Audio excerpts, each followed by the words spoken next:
What's up? What's up, good people? It's your boy Carcino here. Let's get into it. Because, oh yeah, it is time we talk. We're going to talk about NBA trades that you've never ever heard before in your life. Some of you have, but you don't know the details behind the trades. Oh, buddy. Had a very interesting conversation yesterday. Someone brought up the Barkley trade. I said, Barkley trade? Oh, because we were talking about the Phoenix Suns and what happened in the Dream Team and how they got in there, and the guy saw my video and was like, "Yeah, but remember he almost went to the Lakers." And I'm like, "Yeah, I remember that," but I don't remember the detail because he was trying to get out of Philly. He became real frustrated with the team, so I decided to bring that conversation here to you guys so you guys will know exactly what I'm talking about, because a lot of people didn't realize that Charles Barkley was almost a Laker. Now, hold your horses, not Showtime Lakers.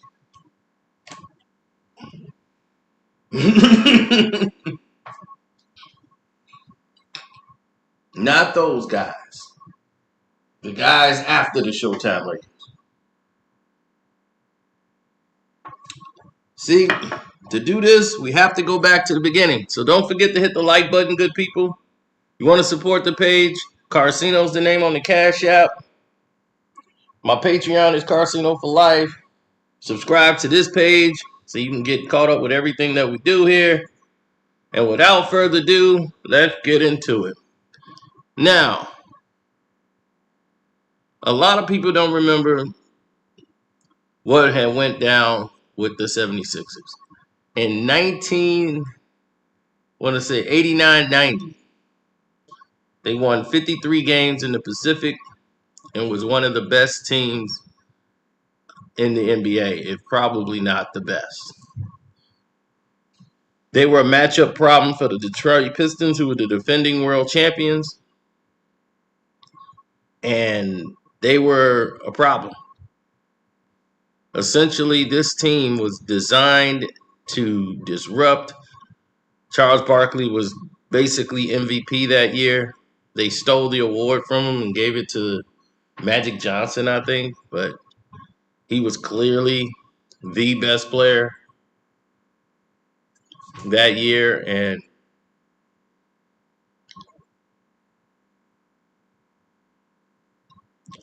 And I think Charles's remarks, like players shouldn't be role models and all that stuff. I think that's when it came back to bite him.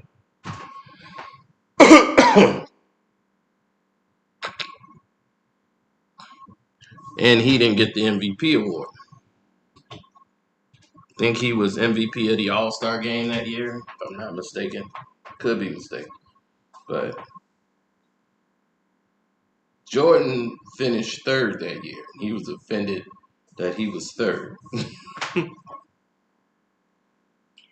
They had Magic and Charles Barkley, and Michael Jordan was third. He was, why the hell am I third?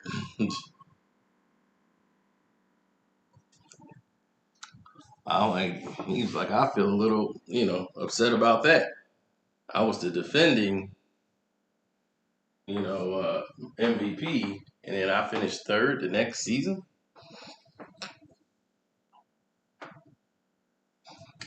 That was pretty, unusual. Now, with that being said, let's get to it. After this season, Charles Barkley goes into this season and they lose to the Chicago Bulls. Barkley loves to tell the story about the 1993 NBA Finals as if that was the first time he ever played against Michael Jordan in the NBA Finals. Or in a playoff series. He played against Jordan in that 89-90 season. In the second round of the playoffs. It was the last playoff series the Bulls won that year. Because they won a trip to go and play the Pistons. And I was so glad the Bulls beat the 76ers because the Pistons had such a problem with them. But they had matchup problems. And they had a Jordan problem. No one can guard him.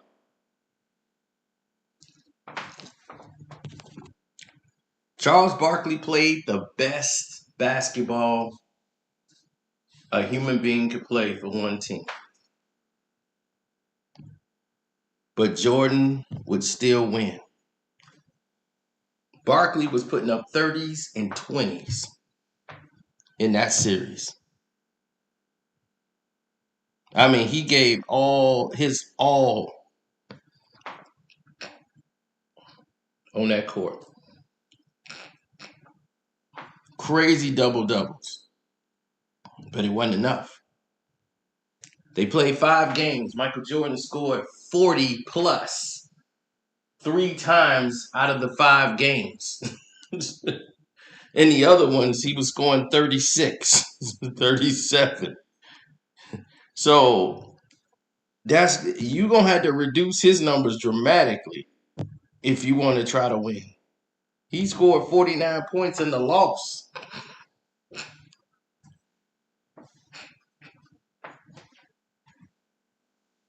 That's how devastating he was. So after 1990, the Philadelphia 76ers were feeling okay. Next year, we were one of the best teams in the world. Let's go ahead and get this fixed. Let's go ahead and be the best team next year and lead the whole league. All we need to do is add a couple people. We're on our way. This is it. So the 76ers, Gene Shue, I believe, was the GM at the time. He decided that it was going to be in their best interest to add some spice to the team.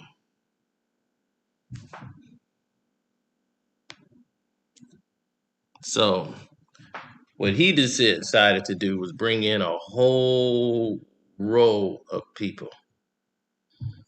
They brought in so many people, it was crazy. Rick Mahorn was still on the team. Rick was in his last years, and that year, it wasn't like the year before.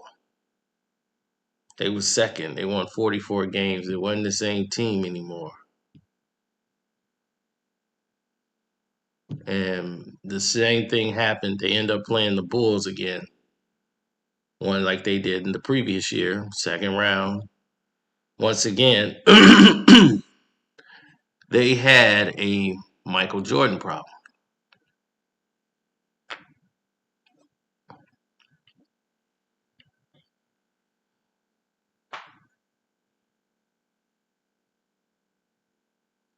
Couldn't get past Jordan.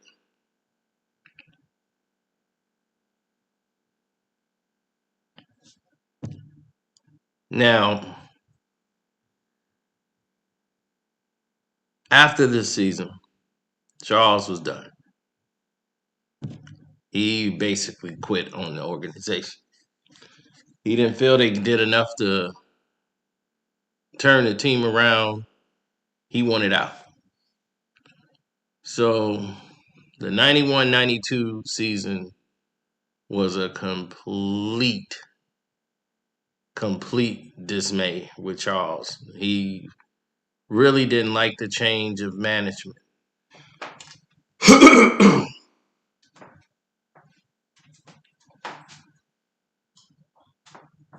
See, John Nash was the executive in charge. He was the GM. He was the guy that was running everything and making things move. He brought in guys that could help them get to the next level. After that 89-90 year, and they went into 90-91, it was the Gene Shue show. And Charles Barkley wasn't happy with James Shue. He started to blast everybody on the team.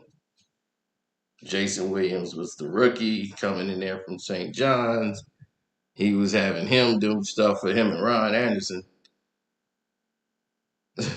And he continuously blasted his own teammates while they were on his own team. Charles Shackelford, who we complained just could not play the game of basketball, who came from NC State. I asked for Shaq. We got Charles Shackelford. So it was always a bad situation, and he would always single out Charles Shackelford while he was there. Charles Shackelford hated Charles Barkley. So Jason Williams partied with Barkley because Barkley, all he did basically was go to the bar, drink. He knew this season was a wash, and he would be out of Philadelphia. He knew they're going to trade him. He's getting out. He's not going to tear his body up in this season, knowing that we're not going to make the playoffs this year. So what's the point? This team is a disaster. So going into that year, they got rid of almost a lot of their hitters that they had.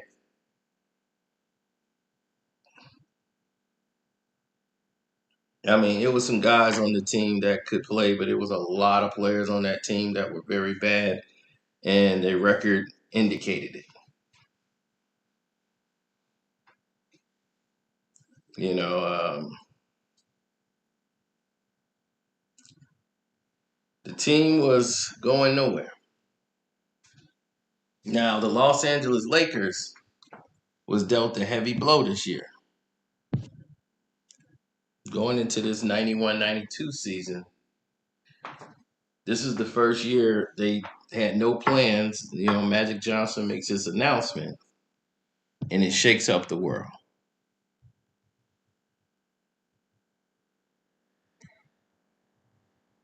It shakes up the world. So now, once this is done, everybody freaks out.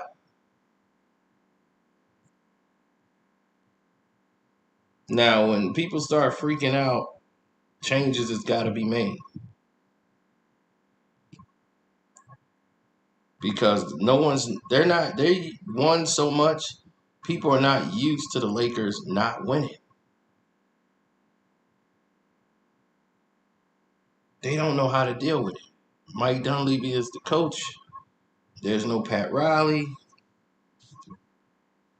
They're not used to not winning.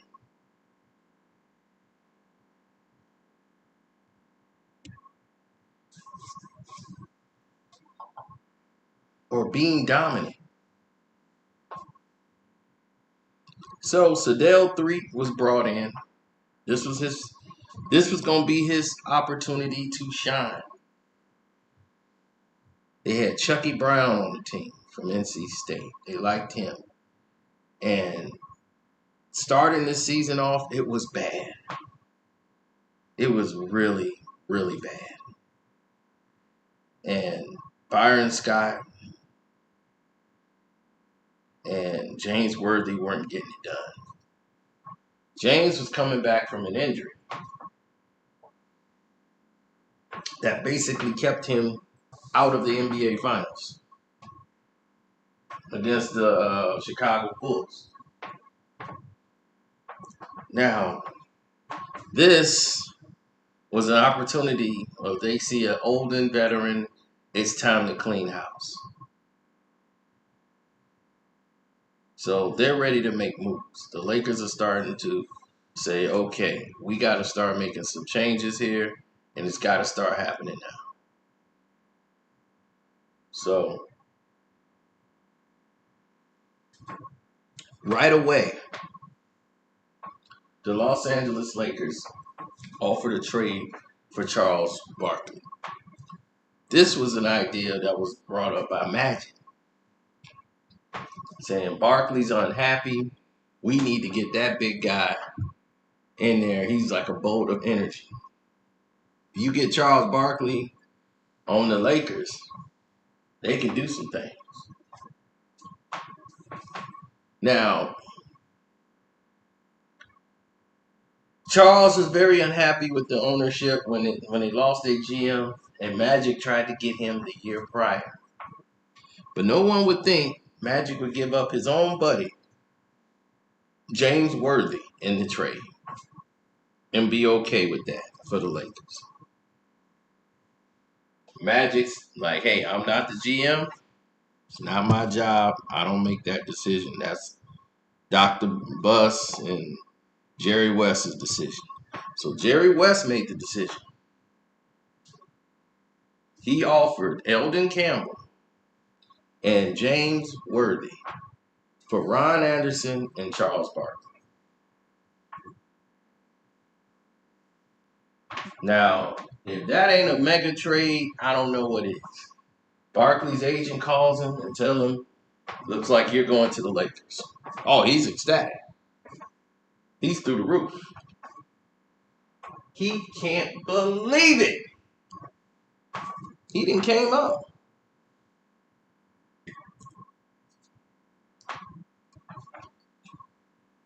Guess what else happened?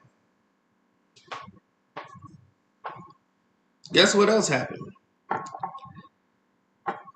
Philly, Charles is celebrating. He's like, all right, this is a done deal. We finna celebrate. We finna have all this fun. We gonna do this and that. And can you believe what happened after that? Do I need to tell you what Charles did? Charles Barkley decides to go get drunk and get all the players drunk. To go hang out with him one more time. Then he played in a basketball game thinking he was going to be traded out of there and playing the game drunk, disrespecting the game. So the 76ers said, you know what? Screw this guy. We pulling out of the trade. I'm not trading my guys. No, he's just gonna have to play out this season. I'm not gonna send him to LA. I don't like him, but we want more out the deal. So they go to the Lakers and want basically more from the Lakers. The Lakers like, no, we're not giving you a draft pick. They wanted a draft pick. And the Los Angeles Lakers were not willing to give up draft picks. He said, this is what you asked us for. We gave you this. Why are you coming back changing the... This is not how we do business. So the trade got canceled. Now everybody's heard this trade. They've heard it. This is the trade everybody heard, and it shocked the world because a lot of people's like, whoa, Worthy would have been gone. Yep, Worthy would have been gone. Out of there. They didn't want to face Charles Barkley and have him come back into the building of the 76ers no more. Philly was so tired of Barkley, they didn't want him. They wanted him on the West. That was it. They wanted him gone. Cannot have Charles back in here. One time, yeah. One time, that's it. We don't have to deal with Charles, but once a year, send him over there. That'll be that. So we can get rid of the Charles Barkley show. Now, here's another situation that you didn't know. The Houston Rockets was ready to make a deal for Charles Barkley. That's right. They were going to have Larry Smith going in a trade with Otis Thorpe.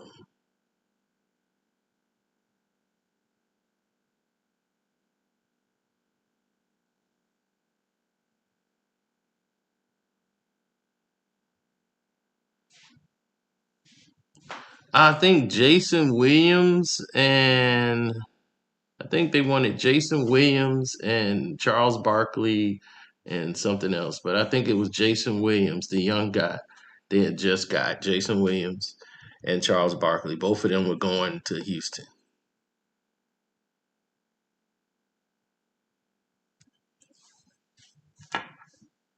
For Otis Thorpe, I think it was Otis Thorpe, and I want to say Larry Smith, if I'm not mistaken. I could be mistaken, but I know Otis Thorpe was involved in the trade.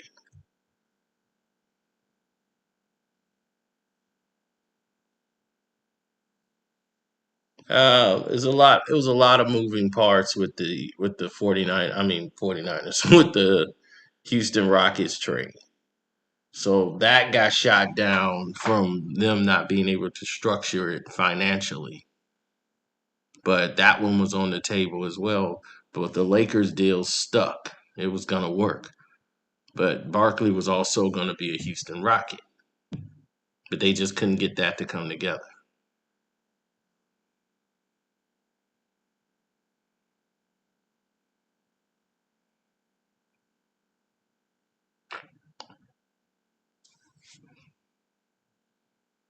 And another thing why it fell apart is, Rudy T ended up taking over the team.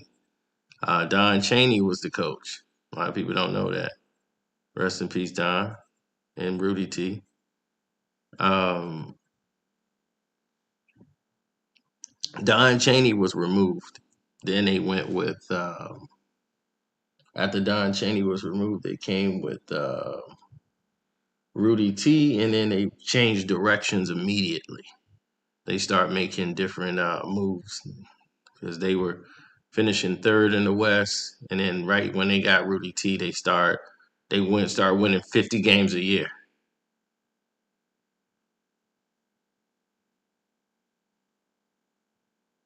Immediately when they got Rudy T, they start winning games.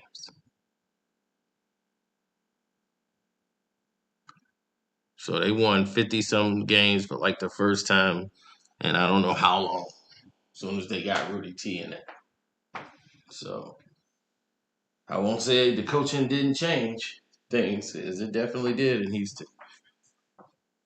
But Charles Barkley would have been there. And eventually they got Charles Barkley. So you see how things work?